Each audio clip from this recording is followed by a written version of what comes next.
Living creatures are absolutely amazing at building their homes from just about anything.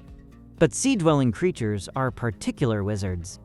Microscopic coccolithophores, coral-building algae, and giant snails engineer their own building material like magic by pulling two dissolved chemicals, calcium and carbonate, straight out of the water. They combine them to form solid, rock-hard shells made of, surprise, calcium carbonate. Now, you might be wondering, why don't those shells just dissolve back into calcium and carbonate as soon as they're built? Especially when your friend Jack here tries to build a house entirely out of salt underwater. The reason is that the surface ocean water is already holding as much calcium and carbonate as it possibly can. It's completely saturated, so the mineral forms much more easily than it dissolves. At least, that's the way it works near the bright sunny surface where the vast majority of shell builders live. But as Jack descends into the abyss in his very cheap, very uninsured submarine, things start to change. At greater depths, the water isn't quite as saturated with calcium and carbonate.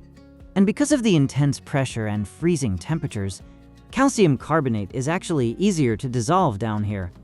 So unlike shallow coastal waters where the shells of dead creatures harmlessly build up on the seafloor, out in the deep, dark ocean, there is a specific boundary line. We call this the dissolving depth. It's the depth at which calcium carbonate begins to violently break apart. Empty shells that sink below this line completely dissolve away before they ever reach the bottom. This dissolving depth heavily depends on the concentration of calcium and carbonate already floating in the seawater. If the concentration is high, shells can safely sink much deeper before their calcium carbonate starts to fizz away. But if the concentration is low, that terrifying dissolving depth moves steadily closer to the surface, which means even the deepest intact shells will begin to dissolve, and so will Jack's calcium-reinforced submarine. But surprisingly, this is actually a brilliant natural feedback loop. You see, those shells that dissolve down in the deep end up adding more calcium carbonate right back into the water.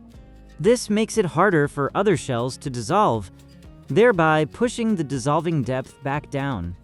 Basically, the chemistry in the deep ocean stabilizes the concentrations of calcium and carbonate in the entire ocean, which is exactly why the upper part of the ocean stays perfectly saturated and ideal for shell building to begin with. It's a perfect, harmonious balance, except we forgot to take into account the chemistry of another key player, the atmosphere. At the ocean's surface, a small proportion of gases like oxygen and carbon dioxide constantly dissolve into the water. Dissolved oxygen, for example, is what allows sea creatures to breathe. But when the concentration of these gases in the atmosphere rises or falls, so does the amount of gas dissolved in the oceans. And unfortunately for Jack, human activity has been pumping massive amounts of carbon dioxide into the sky. If it weren't for the ocean's own balancing act, this incoming carbon dioxide would be immediately bad news for shell builders, because more CO2 directly means less CO3. Or in non-nerd terms, more carbon dioxide means less carbonate. That might sound completely backwards, but it's just the way the brutal chemistry plays out. Dissolved two molecules aggressively combine with water to form what's called carbonic acid, which in turn quickly combines with our precious carbonate to form a completely different chemical, hydrogen carbonate. Simply put, when carbon dioxide in the atmosphere increases, usable carbonate in the ocean decreases, and shell building gets much harder to do.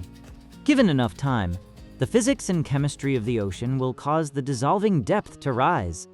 More shells on the sea floor will dissolve, returning their calcium and carbonate back to the water, eventually restoring normal levels. But there are situations where the ocean simply can't keep up with this balancing act. For example, if CO2 levels change faster than the ocean can compensate, the dissolving depth shoots up rapidly. Even if the ocean would eventually stabilize and allow shell formation at the surface again, it would take centuries to do so. During that time, the upper reaches of the ocean, where most of the amazing shell builders live, might become a completely barren, fizzing wasteland. And speaking shellfishly, that would be an absolute calamity.